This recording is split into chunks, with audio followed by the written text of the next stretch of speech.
حضرت صہیب رومی رضی اللہ تعالیٰ عنہ سے روایت ہے، نبی کریم صلی اللہ علیہ وآلہ وسلم نے ارشاد فرمایا، تم سے پہلے زمانے میں ایک بادشاہ تھا اور اس کا ایک جادوگر تھا۔ جب وہ جادوگر بوڑھا ہو گیا تو اس نے بادشاہ سے کہا، اب میں بوڑھا ہو گیا ہوں، آپ میرے پاس ایک لڑکا بھیج دیں تاکہ میں اسے جادو سکھا دوں۔ بادشاہ نے اس کے پاس جادو سیکھنے کے لیے ایک لڑکا بھیج دیا۔ وہ لڑکا جس راستے سے گزر کر جادوگر کے پاس جاتا، اس راستے میں ایک راہب رہتا تھا۔ وہ لڑکا روزانہ اس راہب کے پاس بیٹھ کر اس کی باتیں سننے لگا اور اس راہب کا کلام اس لڑکے کے دل میں اترتا جا رہا تھا۔ جب وہ لڑکا جادوگر کے پاس پہنچا تو دیر سے آنے پر جادوگر اسے مارتا۔ لڑکے نے راہب سے اس کی شکایت کی تو راہب نے کہا، جب تمہیں جادوگر سے خوف ہو تو کہہ دینا گھر والوں نے روک لیا تھا، اور جب گھر والوں سے خوف ہو تو ان سے کہہ دینا کہ جادوگر نے مجھے روک لیا تھا۔ یہ سلسلہ یوں ہی جاری تھا کہ اسی دوران ایک بڑے درندے نے لوگوں کا راستہ بند کر دیا۔ لڑکے نے سوچا، آج میں آزماؤں گا کہ جادوگر افضل ہے یا راہب۔ چنانچہ اس نے ایک پتھر اٹھایا اور کہا، اے اللہ عز و جل، اگر تجھے راہب کے کام جادوگر سے زیادہ پسند ہیں تو اس پتھر سے جانور کو ہلاک کر دے تاکہ لوگ راستے سے گزر سکیں۔ چنانچہ جب لڑکے نے پتھر مارا تو وہ جانور اس کے پتھر سے مر گیا۔ پھر اس نے راہب کے پاس جا کر اسے اس واقعے کی خبر دی تو اس نے کہا، اے بیٹے، آج تم مجھ سے افضل ہو گئے ہو، تمہارا مرتبہ وہاں تک پہنچ گیا ہے جسے میں دیکھ رہا ہوں۔ ان قریب تم مصیبت میں گرفتار ہو گئے، اور جب تم مصیبت میں گرفتار ہو تو کسی کو میرا پتہ نہ دینا۔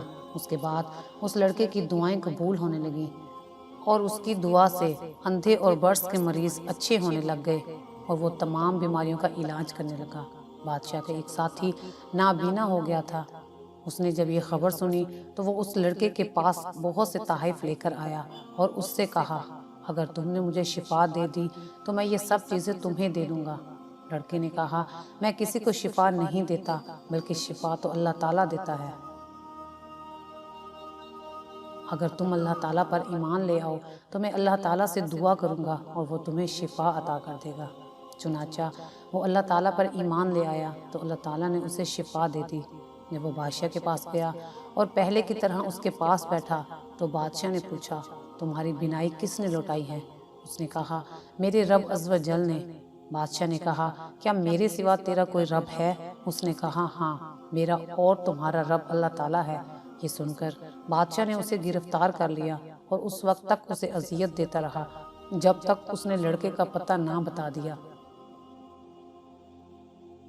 پھر اس لڑکے کو بلایا گیا اور بادشاہ نے اس سے کہا، اے بیٹے، تمہارا جادو یہاں تک پہنچ گیا ہے کہ تم مادرزاد اندھوں کو بھی ٹھیک کر دیتے ہو، برس کے مریضوں کو تندرست کر دیتے ہو اور اس کے علاوہ اور بھی بہت کچھ کرتے ہو۔ اس لڑکے نے کہا، میں کسی کو شفا نہیں دیتا، بلکہ شفا تو میرا اللہ تعالیٰ دیتا ہے۔ بادشاہ نے اسے گرفتار کر لیا اور اس وقت تک اسے اذیت دیتا رہا جب تک اس نے راہب کا پتہ نہ بتا دیا۔ پھر راہب کو بلایا گیا اور اس سے کہا گیا کہ اپنے دین سے پھر جاؤ۔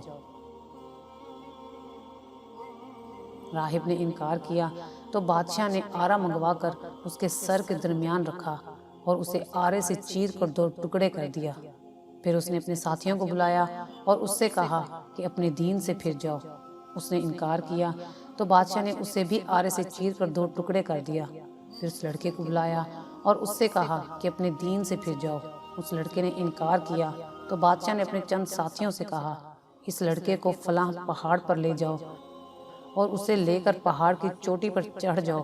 اگر یہ اپنے دین سے پھر جائے تو ٹھیک، ورنہ اسے پہاڑ کی چوٹی سے نیچے پھینک دینا۔ وہ لوگ اس لڑکے کو لے کر گئے اور پہاڑ پر چڑھ گئے۔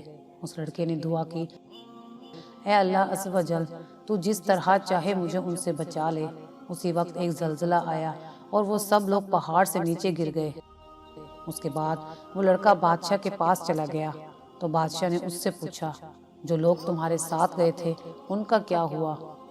لڑکے نے جواب دیا کہ اللہ تعالیٰ نے مجھے ان سے بچا لیا بادشاہ نے پھر اسے اپنے چند ساتھیوں کے حوالے کیا اور کہا کہ اسے ایک کشتی میں سوار کر کے سمندر کے وسط میں لے جاؤ۔ اگر یہ اپنا دین چھوڑ دے تو ٹھیک، ورنہ اسے سمندر میں پھینک دینا۔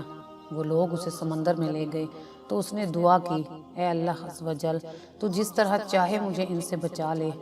وہ کشتی فوراً الٹ گئی اور اس لڑکے کے علاوہ سب لوگ غرق ہو گئے۔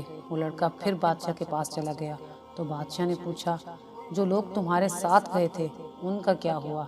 اس نے کہا، اللہ تعالیٰ نے مجھے ان سے بچا لیا۔ پھر اس نے بادشاہ سے کہا، تم مجھے اس وقت تک قتل نہیں کر سکو گے جب تک میرے کہنے کے مطابق عمل نہ کرو۔